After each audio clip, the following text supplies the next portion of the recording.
Although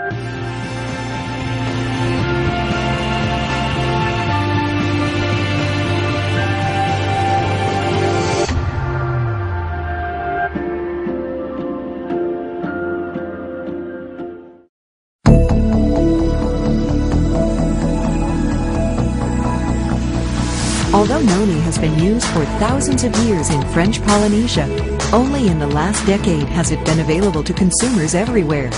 No one is more familiar with or has studied the noni fruit more extensively than our guest, Dr. Neil Solomon. Dr. Solomon is a Johns Hopkins trained physician and former faculty member at Johns Hopkins and other leading universities. He is also a New York Times best-selling author.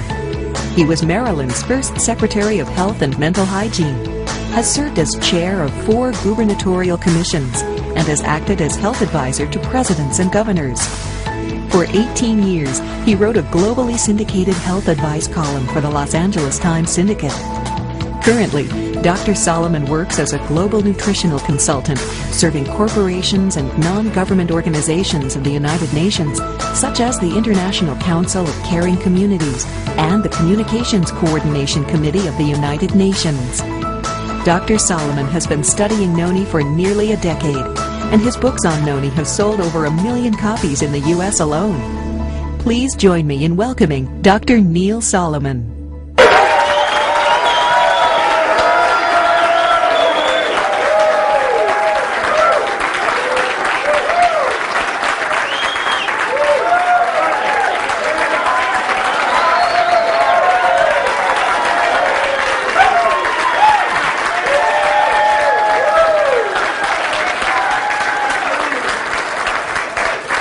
Thank you very, very much.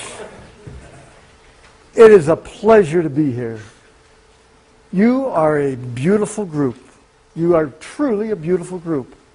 And together, we're going to learn about information that's going to make a lot of people beautiful, healthy and beautiful. I'm going to start this lecture with 21 reasons why you should drink noni every day. It could be 221 reasons, but I had to pick 21 that I thought at this time might make some sense because they're the reasons that people tell me that they drink noni. Well, in the 21 reasons to drink noni every day, they're to try to prevent, or if you have the following diseases, help decrease your symptoms: cancer, heart disease, stroke, diabetes. The 4 biggies of what the people who talked to me said and the data I had. And one thing I found was consistent. Stress was the culprit. Stress knocked down all the conditions that help protect those people. Some people got back up, bounced back up, and did okay. Others didn't. But it seemed that the Tahitian noni juice in some way helped the majority of the people. What is noni? Well, you all know what noni is. You can see it there on the screen, up on the left-hand corner. As you know, it's really an ugly-smelling fruit. It tastes worse. I would never drink it. I would never drink noni juice the way it comes out of the noni plant. I couldn't tolerate it. But that's what noni was. But the reason they tolerated it to people, it helped them. So the people primarily of Southeast Asia and the Pacific Coast area and the Pacific Rim area, they felt that noni helped them, and so they passed it on from generation to generation. And it was because of that that terrible taste didn't prevent them from taking it, because they stayed pretty healthy. Tracing it back from Polynesia, where these people were located, you can find that it had its origin in old India back 6,000 years ago. And there, it was known because it increased longevity. But it not only increased longevity, it not only made people live, that they believe, longer, but they lived healthier longer, and that's the name of the game. The name of the game is to live healthier, because if you just live longer and aren't healthy, that's no good. And if you go to the Sanskrit writings, you'll find in those writings, the quotes, marvelous, healthful properties. Noni. It has marvelous, healthful properties. Noni juice may help prevent and protect against cancer. There has been research done on noni, and the research shows that it may prevent and it may protect against cancer. Then Dr. Myung-Ying Wong from the University of Illinois Medical School started to study noni. I said, what are you doing now? She said, I'm doing research. I do cancer research at the university.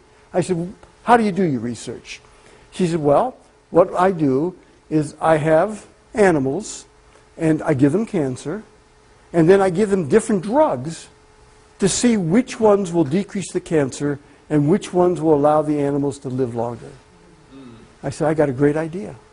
Throw some noni in. Just throw some noni in. Oh, she said, I can't do that. I said, why not? Do you use controls? She said, sure. I said, use it as a control. Use it as a control. Another form of a placebo. See what happens. She did it. And you know what she found? It helped as much as the drugs. I could go through all the work that was done on animals, but this probably summarizes better than any. Dr. Harazumi Kim, she had 15 mice. She gave them all that cancer I told you about. She didn't give any of them noni. At the end of 16 days, every one of them died. 100% of them died. She had another group at the same time. And what she did to that group is she added noni. And every one of them lived. Every one of them lived. That's in the literature.